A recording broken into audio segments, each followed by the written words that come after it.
Welcome back to English 4.0, the radio show. Let's go!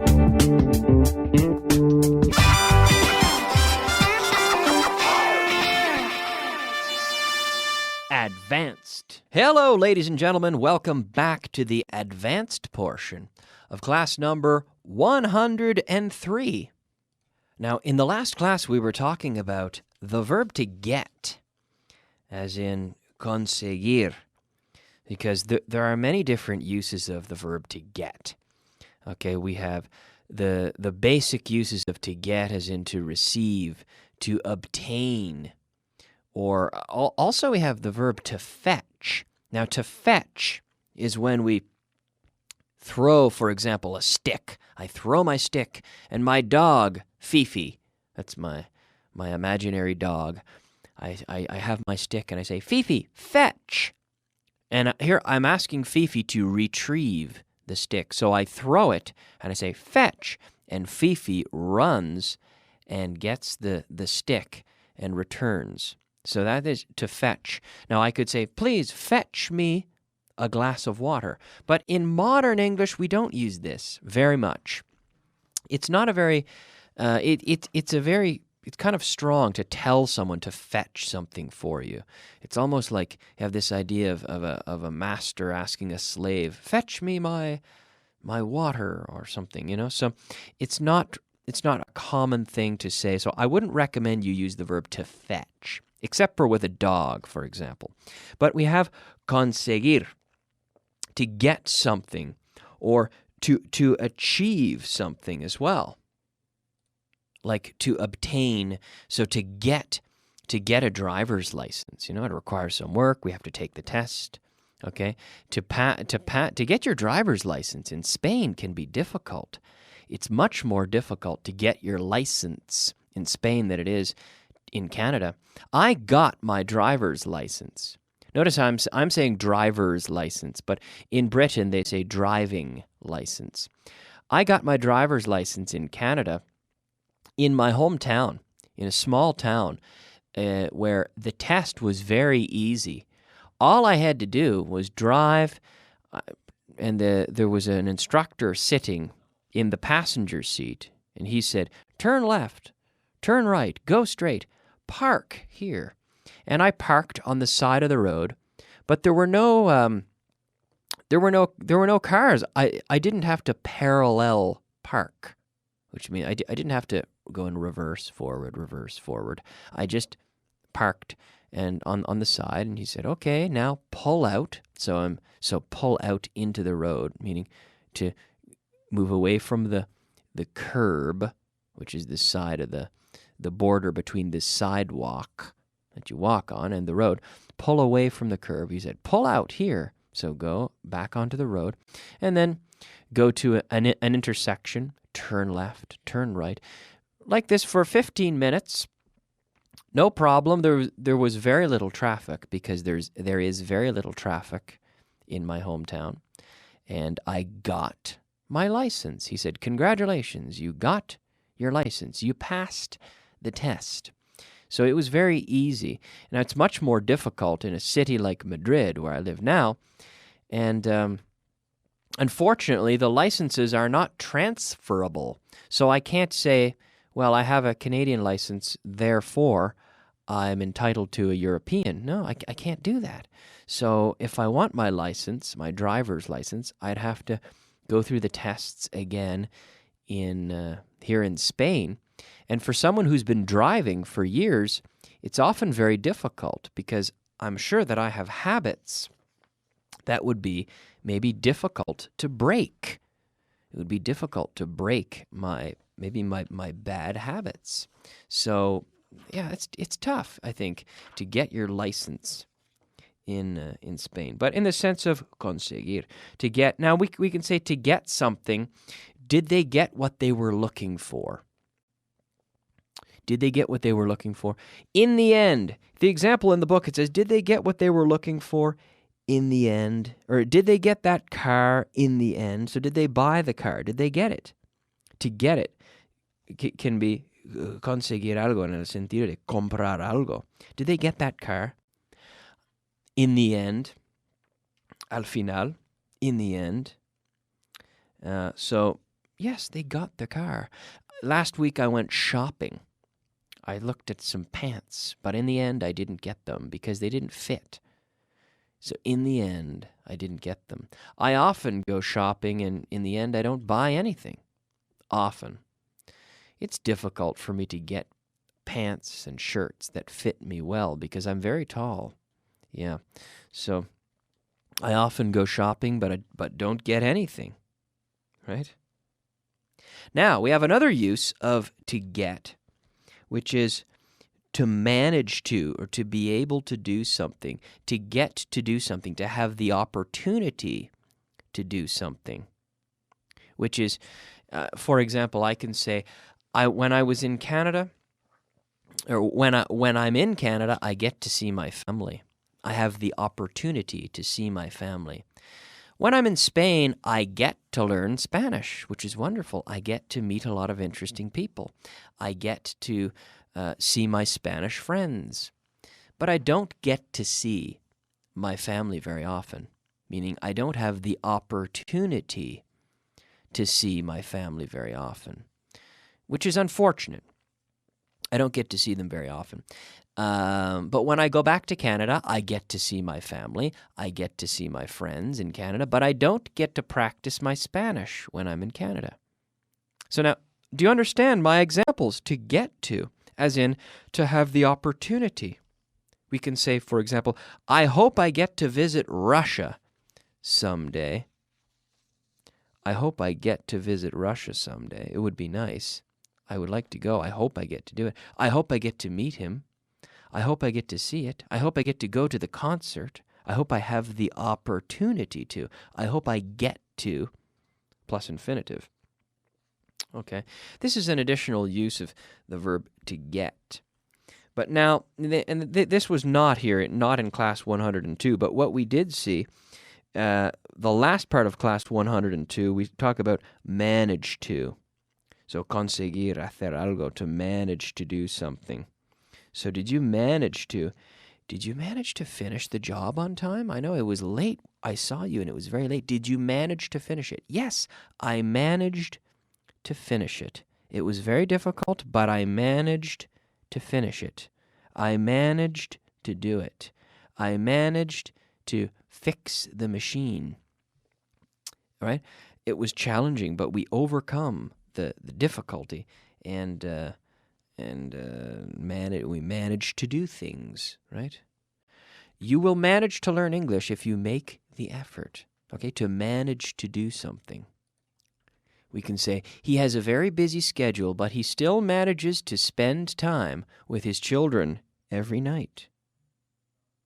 Now ask me if I manage to record and to create, let's say to create all these radio shows on time.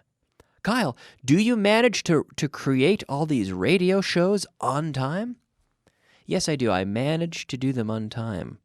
I'm very busy with other things as well, but I manage to do it on time. It takes a special effort, but I manage to get the work done, to get all the programs organized and made on time. Yeah. Okay, now it is time to move on.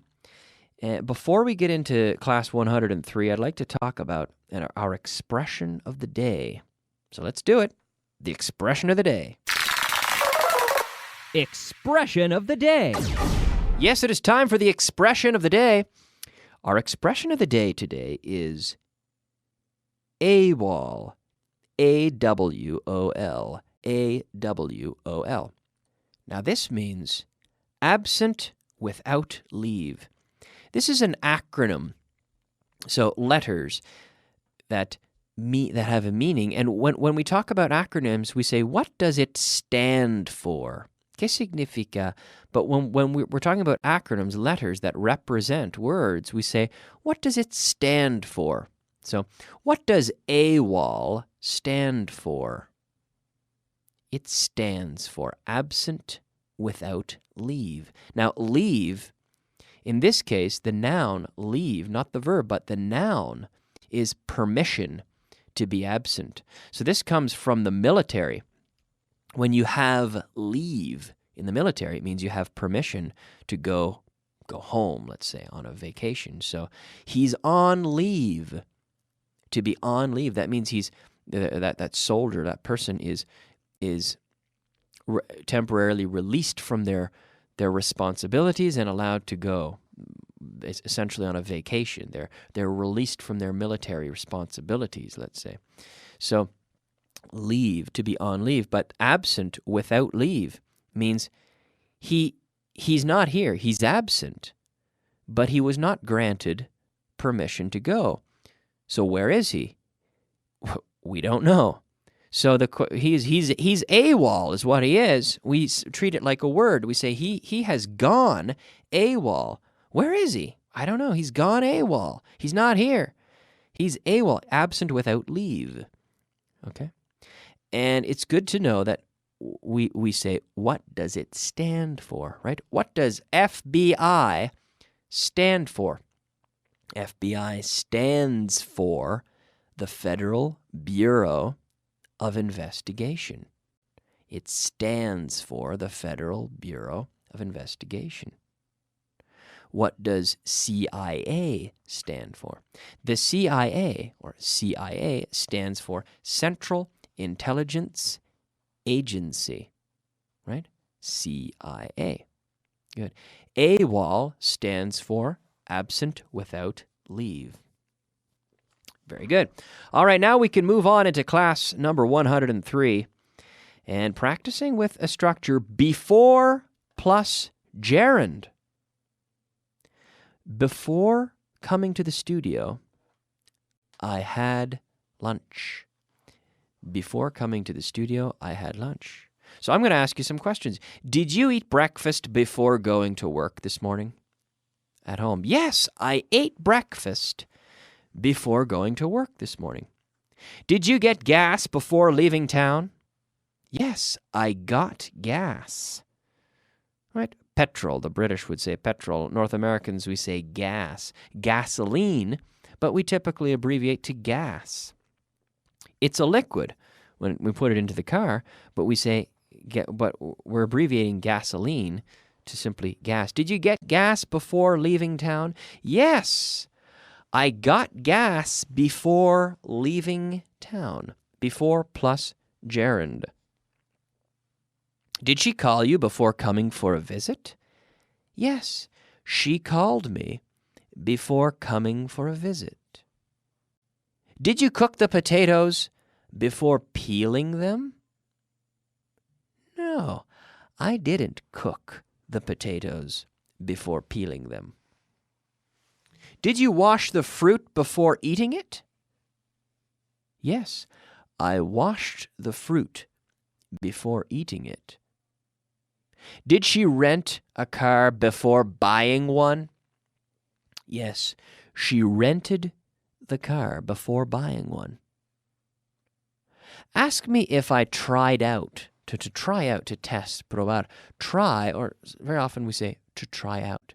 Ask me if I tried out my golf clubs before buying them. Kyle, did you try out your golf clubs before buying them? Yes, I did. Yes, I tried them out before buying them. Ask me if I read the book before seeing the movie. Kyle, did you read the book before seeing the movie? Yes, I read the book before seeing the movie. Ask me if I washed my pants before wearing them. Kyle, did you wash your pants before wearing them? Yes, I did. I washed my pants before wearing them. Do you wash your clothes before wearing it for the first time? When you buy new clothes, do you wash your clothes before wearing them? Do you? I don't know. I do. Personally, I do. I like to wash and then iron my clothes before wearing it for the first time, or before wearing them, the clothes, for the first time. Yeah, I do. All right, it is time to move on to our vocabulary of the day. Vocabulary of the day.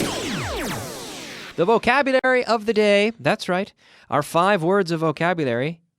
Nivel de vida. Nivel de vida. Standard of living.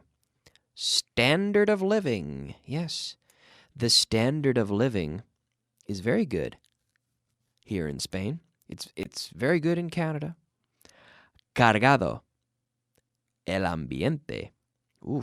Cargado está un poco. Aquí. It's a little bit stuffy here. Stuffy. Stuffy. Numeroso. Numerous. Numerous. Numerous. La vejez. Old age. Old age. Submarino. Submarino? Submarine. Submarine. Submarines go under the ocean. Yep, a submarine, we say. But one word, submarine. Okay. All right, we only have 2 minutes left. So I want to start our translation list, number 30. We will review this list tomorrow in its entirety, meaning we will review the whole thing tomorrow, so don't worry. But let's get started with our translation list. Translation. It is time for translation list number 30. I won't waste any time getting started. Number 1. No quiero que la gente en la sala de espera me oiga. I don't want the people in the waiting room to hear me. I don't want the people in the... Shh! Quiet. I don't want the people in the waiting room to hear me. Okay. Number 2. Pondré música de fondo para que no te oigan. Okay. I'll put on background music. Background music. Música de fondo para que no te oigan. So that. ¿Para qué? So that they can't hear you. I'll put on background music so that they can't hear you. Number 3. Deja de morderte las uñas. Stop biting your nails. Stop biting your nails. Number 4. ¿Por qué te muerdes las uñas? Why do you bite your nails? Why do you bite your nails? All right, ladies and gentlemen, I am sorry, but we are out of time. I would love to continue with this list, but our technicians are saying, Kyle, you have to stop. So I'm going to stop now, but we will be back tomorrow. I will be back with more, and we will review this entire list and so much more tomorrow. I hope you'll join me. All right, I'll see you then. Bye-bye.